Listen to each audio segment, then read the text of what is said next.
Hello everyone. तो अभी हम लोग बात करने वाले हैं इंसुलेटर के बारे में, इलेक्ट्रिकल इंसुलेटर के बारे में। आपने पढ़ा होगा लोअर स्टैंडर्ड में कंडक्टर होता है, इंसुलेटर होता है। तो जो इंसुलेटर होता है ये इतना इंपॉर्टेंट इलेक्ट्रिकल कंपोनेंट होता है।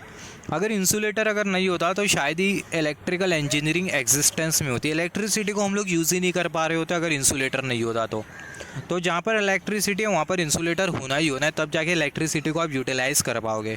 मेन इंटेंशन क्या है इलेक्ट्रिसिटी को लेके कि हम लोग इलेक्ट्रिसिटी को यूज़ कर पाए, इलेक्ट्रिसिटी को हम लोग यूटिलाइज़ कर पाए। तो जहाँ पर इलेक्ट्रिसिटी होगी, जहाँ पर करंट होगा, वहाँ पर इंसुलेटर होना ही होना है। अगर इंसुलेटर अगर नहीं होगा तो ऐसे केस में जो इलेक्ट्रिसिटी है उसको हम लोग यूज़ नहीं कर पाएंगे, राइट। तो यहाँ पर हम लोग बात करने वाले ओवरहेड इंसुलेटर के बारे में। ओवरहेड इंसुलेटर मतलब जो ट्रांसमिशन टावर, इससे पहले हमने बात किया था ट्रांसमिशन टावर के बारे में। ट्रांसमिशन टावर में जो इंसुलेटर जो लगे होते हैं या फिर जो डिस्ट्रीब्यूशन पोल होता है उस पर जो इंसुलेटर जो लगे होते हैं उसी को ही हम लोग बेसिकली बोलते हैं ओवरहेड इंसुलेटर। हमें पता है जो इंसुलेटर है वो क्या है। जो इंसुलेटर होता है वो एक ऐसा मटेरियल होता है जो कि अपने में से करंट को अलाउ नहीं करता। तो हम लोग बात करने वाले ओवरहेड इंसुलेटर के बारे में। अगर इंसुलेटर अगर नहीं होता हमारे पावर सिस्टम में तो होता क्या। यहाँ पर अगर हम लोग देखें, यहाँ पर हमने कंसिडर किया ये है ट्रांसमिशन टावर और यहाँ पर ये हमने कंसिडर किया ये है कंडक्टर। अगर इंसुलेटर अगर नहीं होता तो जो करंट होता है कंडक्टर से फ्लो करता, ट्रांसमिशन टावर से फ्लो करता, फिर उसके बाद करंट हो जाता ग्राउंड। और अगर ये ट्रांसमिशन टावर को अगर कोई पर्सन अगर छू लेता तो जो पर्सन है उसे इलेक्ट्रिक शॉक लगता। तो सबसे पहला पर्सन की सेफ्टी, अगर इंसुलेटर अगर नहीं होता तो आधे दिन लोगों की मौत होते रहती, क्योंकि कोई भी इलेक्ट्रिक पोल को छू लेता और मर जाता। तो सबसे पहला पर्सनल सेफ्टी के लिए हम लोग यूज़ करते हैं इलेक्ट्रिकल इंसुलेटर। दूसरा अगर हम लोग देखें मोस्ट इंपॉर्टेंट रीज़न, अगर इंसुलेटर अगर नहीं होता तो ऐसे केस में जो पावर होता है वो जनरेटिंग साइड से लोड साइड तक जा ही नहीं पाता, पावर का ट्रांसमिशन ही नहीं हो पाता। क्योंकि अगर हम लोग देखें जो इलेक्ट्रिसिटी वो ये कंडक्टर से फ्लो कर रही है, फिर उसके बाद जो इलेक्ट्रिसिटी है वो क्या हो जा रही है, इलेक्ट्रिसिटी बेसिकली हो जा रही है ग्राउंड। इलेक्ट्रिसिटी क्या हो जा रही है, ग्राउंड हो जा रही है। अगर इलेक्ट्रिसिटी अगर आपके ग्राउंड में फ्लो कर जाए तो ऐसे केस में ऑब्वियसली जो पावर है, जो करंट है, आप उसको जनरेटिंग साइड से लोड साइड तक ट्रांसमिट ही नहीं कर पाओगे। तो यहाँ पर हमने दो रीज़न देखा, अगर हम लोग इंसुलेटर अगर नहीं यूज़ करते तो क्या होता। If overhead insulator is not use then person may get electrical shock. अगर ओवरहेड इंसुलेटर अगर हम लोग नहीं यूज़ करते तो किसी को भी इलेक्ट्रिकल शॉक लग सकता था। More important power will not be able to reach to load side. सबसे ज़्यादा इंपॉर्टेंट जो पावर है वो लोड साइड तक फ्लो ही नहीं हो पाता। यहाँ पर अगर हम लोग देखें ये इंसुलेटर कहाँ पर लगा होता है। इससे पहले हमने ट्रांसमिशन टावर के स्ट्रक्चर के बारे में बात किया था, जिसमें हमने बात किया था सस्पेंशन टाइप इंसुलेटर के बारे में। तो यहाँ पर अगर हम लोग देखें, यहाँ पर हमने बेसिकली कंसिडर किया ट्रांसमिशन टावर का क्रॉस आर्म। यहाँ पर ये जो हमें जो दिखाई दे रहा है इसको हम लोग बेसिकली बोलते हैं क्रॉस आर्म। तो क्रॉस आर्म को हमने यहाँ पर कुछ इस तरीके से लगा दिया। यहाँ पर ये क्रॉस आर्म लगा होता है, क्रॉस आर्म के बाद लगा होता है बेसिकली इंसुलेटर, और वो जो इंसुलेटर होता है उसके साथ लगा होता है कुछ इस तरीके से कंडक्टर। तो जो कंडक्टर होता है वो ट्रांसमिशन टावर के साथ कनेक्टेड होता है वाया दिस इंसुलेटर। तो यहाँ पर अगर हम लोग देखें जो इंसुलेटर होता है, insulator is connected in between conductor and cross arm. जो इंसुलेटर होता है कंडक्टर और क्रॉस आर्म के बीच में कनेक्टेड होता है। यहाँ पर अगर हम लोग देखें gap in between conductor and cross arm is depend on size of insulator. यहाँ पर ये जो इंसुलेटर यहाँ पर ये जो हमें जो कंडक्टर जो दिखाई दे रहा है कर्सर की टिप, यहाँ पर ये जो कंडक्टर हमें जो दिखाई दे रहा है और यहाँ पर ये जो क्रॉस आर्म हमें जो दिखाई दे रहा है, यहाँ पर ये कंडक्टर और यहाँ पर ये क्रॉस आर्म, ये दोनों के बीच का जो गैप है वो किसके ऊपर डिपेंड करेगा, इंसुलेटर की हाइट के ऊपर डिपेंड करेगा। इंसुलेटर की अगर हाइट अगर ज़्यादा होती है तो ऐसे केस में कंडक्टर और क्रॉस आर्म के बीच का जो गैप होगा वो ज़्यादा होगा। इंसुलेटर की हाइट अगर कम होती है तो ऐसे केस में कंडक्टर और क्रॉस आर्म के बीच का जो गैप होगा वो कम से कम होगा। तो जो इंसुलेटर होता है वो कंडक्टर और क्रॉस आर्म के बीच का जो गैप है उसको भी डिसाइड करता है। यहाँ पर अगर हम लोग देखें बहुत इंपॉर्टेंट है, अगर आप ट्रांसमिशन लाइन के वोल्टेज को इंक्रीज़ कर रहे हो मगर आप इंसुलेटर की रेटिंग को इंक्रीज़ नहीं कर रहे हो तो ऐसे केस में आपको प्रॉब्लम हो सकती है। क्योंकि अगर हम लोग ट्रांसमिशन लाइन के वोल्टेज को इंक्रीज़ करेंगे तो जो इंसुलेटर की जो रेटिंग होगी उसे भी हमें इंक्रीज़ करना होगा। अगर हम लोग इंसुलेटर की रेटिंग अगर इंक्रीज़ नहीं करेंगे तो ऐसे केस में होगा क्या, जो करंट है वो इंसुलेटर के थ्रू फ्लो कर जाएगा, फिर ट्रांसमिशन टावर में फ्लो कर जाएगा। तो ऐसे केस में होगा क्या, अगर कोई भी ट्रांसमिशन टावर को छू ले तो उसे इलेक्ट्रिकल शॉक लगेगा और सबसे इंपॉर्टेंट आपकी जो इलेक्ट्रिसिटी होगी उसका लॉस होगा। क्योंकि अगर आप देखो, अगर आपका इलेक्ट्रिक चार्ज कंडक्टर को स्किप करते हुए, कंडक्टर को छोड़ते हुए कहीं से भी फ्लो कर जाए, इंसुलेटर से फ्लो कर जाए, ट्रांसमिशन टावर से फ्लो कर जाए, हवा में फ्लो कर जाए, कहीं पे भी फ्लो कर जाए, तो इसका मतलब आपका इलेक्ट्रिसिटी का लॉस हुआ। तो जो यहाँ पर ये बहुत इंपॉर्टेंट है, जब भी हम लोग कंडक्टर के वोल्टेज को इंक्रीज़ करेंगे तो हमें जो इंसुलेटर की जो रेटिंग है उसे भी हमें क्या करना होगा, उसे भी हमें करना होगा इंक्रीज़। यहाँ पर अगर हम लोग देखें, insulator also reduces leakage current. अगर जैसे कि हमने डिस्कस किया, वोल्टेज को जब हम लोग इंक्रीज़ करेंगे तो जो इंसुलेटर की जो रेटिंग है उसे भी हमें इंक्रीज़ करना होगा। इंसुलेटर की रेटिंग अगर इंक्रीज़ नहीं करेंगे तो जो करंट होगा वो इंसुलेटर के थ्रू फ्लो कर जाएगा, फिर टावर में फ्लो कर जाएगा। कोई भी पर्सन टावर को छुएगा उसे इलेक्ट्रिकल शॉक लगेगा। तो यहाँ पर जो करंट टावर के थ्रू फ्लो कर जा रहा है उसको हम लोग बेसिकली बोलते हैं leakage current. Insulator also reduces leakage current. Insulator leakage current को भी रिड्यूस करता है, विच में flow from conductor to tower, जो कि कंडक्टर से टावर के बीच में फ्लो कर सकता है। If line voltage is increase, अगर हम लोग लाइन के वोल्टेज को इंक्रीज कर रहे हैं तो जो इंसुलेटर की जो रेटिंग है वो भी क्या होना चाहिए, इंसुलेटर की जो रेटिंग है वो भी इंक्रीज़ होना चाहिए। यहाँ पर ये जो इंसुलेटर हम लोग जो कंसिडर कर रहे हैं उसकी क्या क्या प्रॉपर्टीज़ होना चाहिए, जो भी हम लोग जो इंसुलेटिंग जो मटेरियल जो लगाएंगे उसकी क्या क्या प्रॉपर्टी होना चाहिए। इंसुलेटिंग मटेरियल की जो इंसुलेशन रेसिस्टेंस है वो ज़्यादा होना चाहिए, थर्मल कंडक्टिविटी ज़्यादा होना चाहिए, मैकेनिकल स्ट्रेंथ इंसुलेटर की ज़्यादा होना चाहिए, और जो इंसुलेटर है मॉइस्चर को एब्जॉर्ब नहीं करना चाहिए। अगर इंसुलेटर अगर आप कोई ऐसे मटेरियल से इंसुलेटर बना रहे हो कि जो आपका जो इंसुलेटर है मॉइस्चर को एब्जॉर्ब कर रहा है, तो ऐसे केस में होगा कि जो इंसुलेटर है उसकी डाइलेक्ट्रिक स्ट्रेंथ कम हो जाएंगी। डाइलेक्ट्रिक स्ट्रेंथ कम हो जाएंगी, इसका मतलब जो इंसुलेटर है उसकी जो इलेक्ट्रिक फील्ड को टॉलरेट करने की जो टेंडेंसी होगी वो कम हो जाएंगी। और इलेक्ट्रिक फील्ड को टॉलरेट करने की टेंडेंसी कम होने की वजह से होगा कि आपका जो इंसुलेटर है उसमें ब्रेक डाउन हो सकता है। इंसुलेटर में ब्रेक डाउन हुआ तो जो करंट होगा इंसुलेटर के थ्रू फ्लो कर जाएगा, टावर के थ्रू फ्लो कर जाएगा, लीकेज करंट फ्लो होने लगेगा आपके ट्रांसमिशन टावर में। तो यहाँ पर अगर हम लोग देखें, जैसे कि हमने डिस्कस किया, 4 प्रॉपर्टी होना चाहिए इंसुलेटर की, thermal conductivity, mechanical strength, dielectric strength और मॉइस्चर एब्जॉर्ब नहीं करना चाहिए। 4-5 प्रॉपर्टी आपको पता होना चाहिए इंसुलेटर को लेके। यहाँ पर अगर हम लोग देखें, जो इंसुलेटर होता है उसको बनाने के लिए हम लोग कौन कौन सा मटेरियल यूज़ करते हैं। इंसुलेटर को हम लोग बेसिकली बना सकते हैं पोर्सिलिन से। ये जो पोर्सिलिन मटेरियल होता है, मोस्ट ऑफ द इंसुलेटर आपको पोर्सिलिन का मिलेगा। ट्रांसमिशन ये अपना जो डिस्ट्रीब्यूशन पोल होता है उस पर आपको एक इंसुलेटर मिलेगा जो कि होगा शैकल टाइप का। या फिर अगर आप कभी ट्रेन व्रेन में अगर घूमते हो तो जो इलेक्ट्रिक का जो खंभा होता है उसके साथ एक उसके ऊपर लगा होगा इंसुलेटर, और वो जो इंसुलेटर होता है बेसिकली पोर्सिलिन मटेरियल का बना होता है। और शायद ही आप ट्रैवल करते हुए, ट्रेन में ट्रैवल करते हुए आपने देखा होगा ट्रैक व्रैक के अक्रॉस इंसुलेटर घिरा होता है मट्टी के जैसा। अगर आप उसको उठाओ इंसुलेटर को तो वो मट्टी के जैसा होता है, मतलब वो मट्टी से मिलके बना होता है। जो पोर्सिलिन जो मटेरियल होता है, पोर्सिलिन मटेरियल जैसे कि आपकी जो कांच की जो कप आती है, चाय जो हम लोग जो पीते हैं कांच की कप में, जो हम लोग जो चाय जो पीते हैं वो बेसिकली वैसे ही मटेरियल से बना होता है आपका इंसुलेटर। तो जो इंसुलेटर है वो पोर्सिलिन से बना हो सकता है, ग्लास से भी बना हो सकता है, राइट, इपॉक्सी रेजिन से भी बना हो सकता है, मैग्नीशियम सिलिकेट से बना हो सकता है, और थॉएंड ग्लास का भी बना हो सकता है इंसुलेटर। तो ये कुछ मटेरियल है जिस मटेरियल का यूज़ करते हुए हम लोग बना सकते हैं इंसुलेटर को। यहाँ पर अगर आप देखो मोस्ट इम्पॉर्टेंट, जैसे कि हमने डिस्कस किया था, कौन से इंसुलेटर को आप कहाँ पर यूज़ करोगे बहुत इंपॉर्टेंट है। कौन से इंसुलेटर को आप कहाँ पर यूज़ करोगे। यहाँ पर इंसुलेटर के मैंने आपको टाइप नहीं बताया, अलग अलग टाइप के इंसुलेटर होते हैं, जैसे कि पिन टाइप इंसुलेटर हो गया, शैकल टाइप इंसुलेटर हो गया, स्ट्रेन टाइप इंसुलेटर हो गया, सस्पेंशन टाइप इंसुलेटर हो गया। 4 इंसुलेटर के बारे में हमने बात किया, pin type insulator, suspension type insulator, shackle type, और चौथा वाला स्ट्रेन टाइप इंसुलेटर। तो कौन से इंसुलेटर को आप कहाँ पर यूज़ करोगे ये डिपेंड करता है कि ऑपरेटिंग वोल्टेज कितना है। अगर आपका ऑपरेटिंग वोल्टेज अगर 33 किलो वोल्ट है, ऑपरेटिंग वोल्टेज अगर 33 किलो वोल्ट है तो ऐसे केस में आप यूज़ करोगे पिन टाइप इंसुलेटर। मगर अगर 33 kV से ज़्यादा वोल्टेज है तो ऐसे केस में आप यूज़ करोगे सस्पेंशन टाइप इंसुलेटर। जो सस्पेंशन टाइप इंसुलेटर है आपको मिलेगा ट्रांसमिशन टावर में। जब हम लोग एक बार ट्रांसमिशन टावर की वीडियो के बारे में डिस्कस कर रहे थे तभी हमने जो इंसुलेटर पढ़ा था, वो जो इंसुलेटर था कौन सा इंसुलेटर था, सस्पेंशन टाइप इंसुलेटर। तो जो सस्पेंशन टाइप इंसुलेटर है अगर 33 kV से ज़्यादा वोल्टेज है तो वहाँ पर हम लोग यूज़ करेंगे सस्पेंशन टाइप इंसुलेटर। सिमिलरली बाद वाला जो इंसुलेटर है वो है शैकल टाइप इंसुलेटर, जो कि होता है 11 kV तक के। 11 kV वोल्टेज है तो वहाँ पर हम लोग यूज़ करते हैं शैकल टाइप इंसुलेटर। सिमिलरली अगर 11 kV से ज़्यादा वोल्टेज है तो वहाँ पर हम लोग बेसिकली यूज़ करते हैं स्ट्रेन टाइप इंसुलेटर। यहाँ पर अगर हम लोग देखें जो पिन टाइप इंसुलेटर है और ये सस्पेंशन टाइप इंसुलेटर, ये जो सस्पेंशन टाइप इंसुलेटर होता है वो अपडेटेड इंसुलेटर होता है पिन टाइप इंसुलेटर का। सिमिलरली जो स्ट्रेन टाइप होता है वो अपडेटेड होता है शैकल टाइप इंसुलेटर का। मतलब जो शैकल टाइप इंसुलेटर है उसका जो अपडेटेड वर्जन है वो है strain type. Similarly pin type insulator का जो अपडेटेड फॉर्म है वो है सस्पेंशन टाइप। तो हर एक इंसुलेटर के बारे में बात करेंगे। सबसे पहले बात कर लेते हैं पिन टाइप इंसुलेटर के बारे में। पिन टाइप इंसुलेटर के बारे में। तो जो पिन टाइप इंसुलेटर है उसको हम लोग बेसिकली यूज़ करते हैं 33 kV वोल्टेज तक के। अगर 33 kV तक के वोल्टेज है तो हम लोग यूज़ करेंगे पिन टाइप इंसुलेटर। तो यहाँ पर अगर हम लोग देखें मगर 33 kV के ऊपर अगर हम लोग पिन टाइप इंसुलेटर यूज़ करते हैं तो ये बेसिकली हमारे लिए हो जाता है अनइकोनॉमिकल। पिन टाइप इंसुलेटर हमें कुछ इस तरीके से मिलेगा। यहाँ पर अगर हम लोग देखें हमें कुछ इस तरीके से डिस्क मिलेंगी। यहाँ पर ये ऊपर वाली डिस्क, उसके बाद मिडल वाली डिस्क, फिर उसके बाद ये लोअर वाली डिस्क। फिर यहाँ पर ये ऊपर की तरफ जो पार्ट जो लगा है इसको हम लोग बेसिकली बोलते हैं ग्रूव।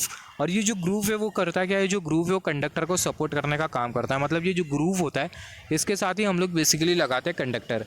यहाँ पर ये जो अपर वाली जो डिस्क होती है इसका जो क्रॉस सेक्शनल एरिया होता है वो ज़्यादा होता है, क्योंकि जो अपर वाली जो डिस्क होती है नीचे की जो दो डिस्क होती है उसको प्रोटेक्ट करने का काम करती है अगेंस्ट डस्ट, डर्ट और मॉइस्चर से। क्योंकि अगर हम लोग देखें अगर ऊपर वाली डिस्क अगर उसका एरिया अगर ज़्यादा नहीं होता है तो ऐसे केस में जो नीचे वाली जो डिस्क होगी, नीचे की जो दो डिस्क होगी, इसमें क्या हो सकता है, इसमें डस्ट जमा हो सकता है, डर्ट जमा हो सकता है, मॉइस्चर जमा हो सकता है, जिसके वजह से हो क्या सकता है आपका जो इंसुलेटर है उसकी डाइलेक्ट्रिक स्ट्रेंथ कम हो सकती है, जिसके वजह से आपका जो इंसुलेटर है वो डैमेज हो सकता है। तो यहाँ पर ये जो इंसुलेटर है उसको प्रोटेक्ट करने का काम, नीचे की दो डिस्क को प्रोटेक्ट करने का काम ये ऊपर वाली डिस्क करती है।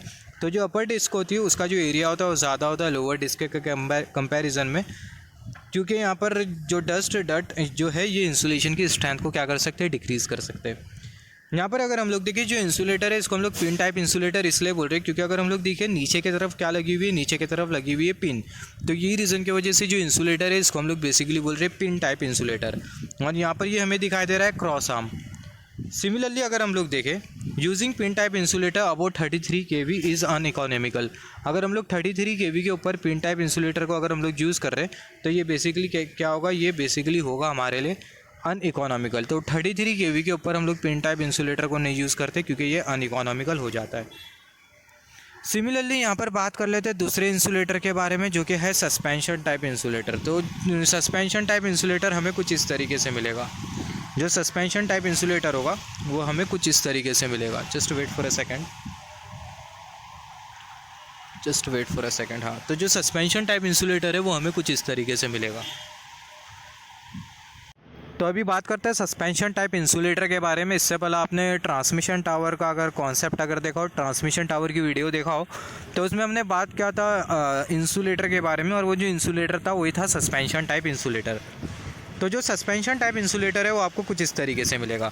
सस्पेंशन टाइप इंसुलेटर के केस में होता है कि बहुत सारी डिस्क होती है, और ये जो डिस्क होती है वो कैसे कनेक्टेड होती है, ये जो डिस्क होती है वो बेसिकली सीरीज़ में कनेक्टेड होती है। सस्पेंशन टाइप इंसुलेटर में हमें बहुत सारी डिस्क मिलेंगी, और ये जो डिस्क होती है वो कैसे कनेक्टेड होती है, बैक टू बैक कनेक्टेड होती है। यहाँ पर कुछ इस तरीके से हमें सस्पेंशन टाइप इंसुलेटर मिलेगा। यहाँ पर अगर हम लोग देखें, यहाँ पर ये हमने कंसिडर किया ये है क्रॉस आर्म। यहाँ पर ये हमने कंसिडर किया है cross arm. Just wait for a second.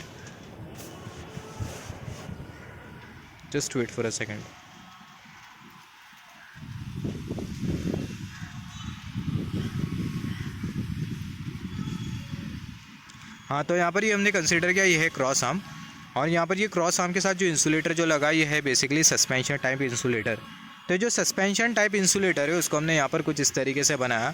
यहाँ पर आपको बहुत सारी डिस्क मिलेगी कर्सर की टिप। यहाँ पर ये पहली वाली डिस्क, यहाँ पर ये दूसरी वाली डिस्क, यहाँ पर ये तीसरी वाली डिस्क, चौथी वाली डिस्क, पाँचवीं वाली, छठी वाली, 7th वाली, 8 वाली, 9 and 10 एंड सो ऑन। तो यहाँ पर ये कुछ इस तरीके से हमें डिस्क मिलेंगे, और यहाँ पर ये जो डिस्क होती है वो कनेक्टेड होती है कंडक्टर के साथ। और यहाँ पर अगर हम लोग देखें, यहाँ पर ये जो हमने जो लगा के रखा है इसको हम लोग बेसिकली बोलते हैं आर्किंग हॉर्न। और यहाँ पर ये कंडक्टर के साथ कनेक्टेड होता है वाइब्रेशन डैम्पर, जो कि बेसिकली मैकेनिकल वाइब्रेशन को डैम्प करने का काम करता है। यहाँ पर अगर हम लोग देखें, अब ये मैकेनिकल वाइब्रेशन क्या होती है, ये मैकेनिकल वाइब्रेशन क्या होती है, जस्ट वेट। हाँ, तो जो मैकेनिकल वाइब्रेशन है वो क्या होती है, जैसे कि हमने डिस्कस किया था, ज़्यादा तेज़ हवा चलने की वजह से होता क्या है, जो कंडक्टर है वो अपनी जगह से स्विंग होने लगता है, कंडक्टर ऑसिलेट करने लगता है। कंडक्टर अगर कुछ ज़्यादा ऑसिलेट कर जाए, कंडक्टर अगर कुछ ज़्यादा ही अगर स्विंग कर जाता है, तो ऐसे केस में जो कंडक्टर है वो नीचे गिर सकता है। तो जो स्विंग है या फिर हम लोग बोल सकते हो जो ऑसिलेशन है उसे ही डैम्प करने का काम करता है मैकेनिकल वाइब्रेशन डैम्पर।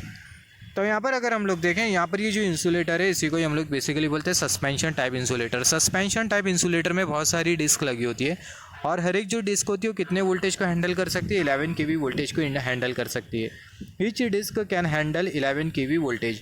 और यहाँ पर ये जो हर एक जो डिस्क होती है वो सेपरेटेड होती है मेटालिक कॉन्टैक्ट के हेल्प से। यहाँ पर ये आपको दिखाई दे रहा है बेसिकली होता है मेटालिक कॉन्टैक्ट, हर दो डिस्क के बीच में मेटालिक कॉन्टैक्ट लगा होता है। यहाँ पर आप देख सकते हो small disc separate by metallic contact. यहाँ पर ये मेटल से हर एक डिस्क सेपरेटेड होती है। तो इसी को ही हम लोग बेसिकली बोलते हैं suspension type insulator. Suspension type insulator में आपको क्या फ़ायदा मिल जाता है कि अगर वोल्टेज अगर इंक्रीज़ करते जाए ट्रांसमिशन लाइन का वोल्टेज अगर इंक्रीज़ करता जाए तो ऐसे केस में आपको क्या करना होगा, सिर्फ नंबर ऑफ़ डिस्क को इंक्रीज़ करना होगा। और यहाँ पर अगर हम लोग देखें डिस्क जो कि कंडक्टर के क्लोज में होती है, यहाँ पर अगर हम लोग देखें सबसे नीचे वाली डिस्क जो कि कंडक्टर के क्लोज में होगी, तो ये डिस्क के अक्रॉस जो वोल्टेज होगा वो कैसा होगा, वो ज़्यादा होगा। यहाँ पर अगर हम लोग देखें ये वाली फिगर में हम लोग देख सकते हैं, यहाँ पर ये वाली फिगर अगर हम लोग देखें, यहाँ पर ये हमने कंसीडर किया ये है कंडक्टर, ये कंडक्टर, फिर उसके ऊपर यहाँ पर ये पहली डिस्क, फिर यहाँ पर ये दूसरी डिस्क और यहाँ पर ये तीसरी डिस्क। यहाँ पर ये वाली जो डिस्क हमें जो दिखाई दे रही है वो कंडक्टर के बहुत क्लोज में, ये वाली जो डिस्क है वो कंडक्टर के बहुत क्लोज में, तो ये वाली जो डिस्क है इसके अक्रॉस जो वोल्टेज होगा वो कैसा होगा, इसके अक्रॉस जो वोल्टेज होगा बेसिकली मैक्सिमम होगा। तो मैक्सिमम वोल्टेज होगा डिस्क के अक्रॉस जो डिस्क कंडक्टर के क्लोज में। मगर यहाँ पर अगर हम लोग देखें इसको हम लोग बेसिकली बोलते हैं नॉन यूनिफॉर्म वोल्टेज डिस्ट्रीब्यूशन। यहाँ पर ये वाली जो डिस्क है इसके अक्रॉस मैक्सिमम वोल्टेज है, फिर उसके अक्रॉस ये वाली डिस्क के अक्रॉस थोड़ा कम होगा, ये वाली डिस्क के अक्रॉस जो वोल्टेज होगा वो और कम होगा, तो इसको हम लोग बेसिकली बोलते हैं non uniform voltage distribution across disc. तो ये जो नॉन यूनिफॉर्म वोल्टेज डिस्ट्रीब्यूशन हमें जो मिल रहा है डिस्क के अक्रॉस, ये हमें एक फैक्टर बताता है जिसको हम लोग बोलते हैं स्ट्रिंग एफिशिएंसी। और यहाँ पर हर एक डिस्क के अक्रॉस जो वोल्टेज का जो डिस्ट्रीब्यूशन है वो सेम होना चाहिए, और ये वोल्टेज डिस्ट्रीब्यूशन सेम रखने के लिए हम लोग यूज़ करते हैं गार्ड रिंग, जिसके बारे में हम लोग आगे बात करेंगे स्ट्रिंग एफिशिएंसी के कॉन्सेप्ट में। तो यहाँ पर हमें पता होना चाहिए, note that maximum voltage occur across insulator disc, maximum voltage वो डिस्क के अक्रॉस अपेयर करेगा जो डिस्क कंडक्टर के क्लोज में। तो यहाँ पर अगर हम लोग देखें, यहाँ पर हमने बात किया सस्पेंशन टाइप इंसुलेटर के बारे में। यहाँ पर ये जो हमें जो दिखाई दे रहा है इसको हम लोग बेसिकली बोलते हैं आर्किंग हॉर्न। अब ये आर्किंग हॉर्न करता है क्या है, अगर वोल्टेज अगर बहुत ज़्यादा होता है, ये ट्रांसमिशन लाइन का वोल्टेज अगर बहुत ज़्यादा होता है, तो यहाँ पर ये जो ट्रांसमिशन लाइन हमें जो दिखाई दे रही है और ये क्रॉस आर्म, दोनों के बीच की जो एयर होगी वो क्या हो जाएंगी, आयोनाइज हो जाएंगी। अगर एयर का अगर आयोनाइजेशन हो जाएगा तो ऐसे केस में होगा क्या, ये जो कंडक्टर का जो करंट है वो ये एयर के थ्रू इंसुलेटर को बाईपास करते हुए ट्रांसमिशन टावर में फ्लो कर जाएगा। तो यही प्रॉब्लम को अवॉइड करने के लिए हम लोग लगा देते हैं आर्सिंग हॉर्न। तो यहाँ पर अगर हम लोग देखें voltage is very high in transmission line, then air will get ionized between cross arm and conductor, and current may flow directly from conductor to tower by bypassing insulator. Due to this reason arcing horn is used.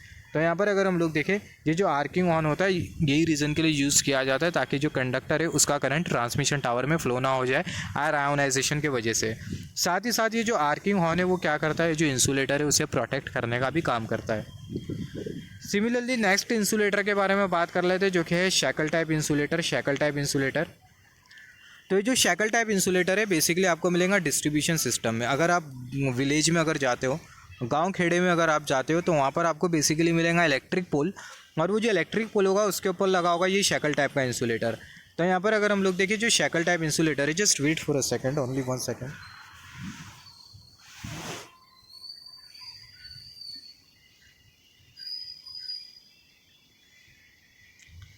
Actually screen पर पानी गिर गया था। तो यहाँ पर ये जो शैकल टाइप इंसुलेटर है, ये शैकल टाइप इंसुलेटर आपको बेसिकली रूरल एरिया में मिलेगा, मतलब गांव खेड़े में आपको मिलेगा। This type of insulator is mostly use in distribution system, और ये डिस्ट्रीब्यूशन सिस्टम में आपको मिलेगा ये शैकल टाइप इंसुलेटर। तो ये जो शैकल टाइप इंसुलेटर है, जब आप पावर को डिस्ट्रीब्यूट करते हो, आप अगर कोई गांव में अगर जाओ तो वहाँ पर बेसिकली लगे होते हैं बिजली के खंभे, और वो बिजली के खंभे के ऊपर लगा होता है शैकल टाइप इंसुलेटर। तो शैकल टाइप इंसुलेटर आपको कुछ इस तरीके से मिलेगा, और जो शैकल टाइप इंसुलेटर है आप उसको 11 kV तक के ही यूज़ कर सकते हो।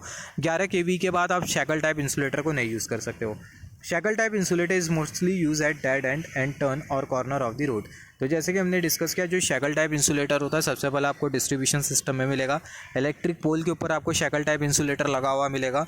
और सिमिलरली जो शैकल टाइप इंसुलेटर होता है आप उसको शार्प टर्न या फिर अगर कॉर्नर है या फिर अगर रोड का अगर डेड एंड है वहाँ पर हम लोग यूज़ करते हैं शैकल टाइप इंसुलेटर को। सिमिलरली बात कर लेते हैं स्ट्रेन टाइप इंसुलेटर के बारे में। जो स्ट्रेन टाइप इंसुलेटर होता है वो अपग्रेडेड फॉर्म होता है शैकल टाइप इंसुलेटर का। पिन टाइप का अपडेटेड फॉर्म होता है, अपग्रेडेड फॉर्म होता है सस्पेंशन। शैकल का अपग्रेडेड फॉर्म होता है स्ट्रेन टाइप इंसुलेटर। ये जो स्ट्रेन टाइप इंसुलेटर होता है वो अपग्रेडेड फॉर्म होता है शैकल टाइप इंसुलेटर का, और ये बेसिकली 11 kV अगर वोल्टेज अगर ज़्यादा है, वोल्टेज अगर 11 kV से अगर ज़्यादा होता है तो वहाँ पर आप यूज़ करोगे स्ट्रेन टाइप इंसुलेटर। जैसे कि हमने डिस्कस किया था 11 kV तक के आप यूज़ करोगे शैकल, मगर अगर 11 kV से अगर ज़्यादा है तो वहाँ पर हम लोग यूज़ करेंगे स्ट्रेन टाइप इंसुलेटर। तो जो स्ट्रेन टाइप इंसुलेटर होता है वो अपग्रेडेड फॉर्म होता है शैकल टाइप इंसुलेटर का, और ये यूज़ किया जाता है 11 kV के ऊपर के वोल्टेज के लिए। यहाँ पर अगर हम लोग देखें जो स्ट्रेन टाइप इंसुलेटर होता है उसको हम लोग हॉरिजॉन्टली कुछ इस तरीके से लगाते हैं। यहाँ पर ये हमने कंसीडर किया पोल, और यहाँ पर ये आपको दिखाई दे रहा है स्ट्रेन टाइप इंसुलेटर, ये आपको दिखाई दे रहा है स्ट्रेन टाइप इंसुलेटर। सिमिलरली ये जो स्ट्रेन टाइप इंसुलेटर है इसका जो एप्लीकेशन है वो आपको डिस्ट्रीब्यूशन सिस्टम में मिलेगा, कॉर्नर्स में मिलेगा, शार्प टर्न में भी आपको स्ट्रेन टाइप इंसुलेटर मिलेगा। अगर आपको इंसुलेटर स्ट्रेन टाइप इंसुलेटर अगर और कहीं देखना है तो अगर आप कहीं पे अगर ट्रेन में अगर ट्रैवल कर रहे हो तो जो इलेक्ट्रिक लोकोमोटिव होता है, इलेक्ट्रिक लोकोमोटिव के ऊपर जो इंसुलेटर जो लगा होता है ग्रे कलर में आपको मिलेगा, ग्रे कलर में वही होता है strain type insulator electric locomotive के ऊपर, राइट। तो यहाँ पर मैं इलेक्ट्रिक लोकोमोटिव ये इलेक्ट्रिक ट्रैक्शन कंपनी में काम कर चुका हूँ, that's why I am giving you this example. तो यहाँ पर अगर हम लोग देखें, यहाँ पर अभी अगर हम लोग देखें जैसे कि हमने डिस्कस किया जो स्ट्रेन टाइप है इसका जो एप्लीकेशन है वो है कॉर्नर, शार्प टर्न, और ये अपना डिस्ट्रीब्यूशन सिस्टम में हम लोग यूज़ करते हैं स्ट्रेन टाइप इंसुलेटर को। तो यहाँ पर हमने बात किया चारों इंसुलेटर के बारे में। नेक्स्ट लेक्चर में हम लोग बात करेंगे स्ट्रिंग एफिशिएंसी के बारे में। सबसे पहला बात किया पिन के बारे में 33 kV। 33 kV के बाद कौन सा इंसुलेटर आ जाएगा, सस्पेंशन, राइट। फिर उसके बाद हमने बात किया शैकल 11 kV। फिर अगर 11 kV से ज़्यादा है तो वहाँ पर कौन आ जाएगा, स्ट्रेन आ जाएगा। पिन का अपग्रेडेड फॉर्म है सस्पेंशन, शैकल का अपग्रेडेड फॉर्म है स्ट्रेन टाइप इंसुलेटर।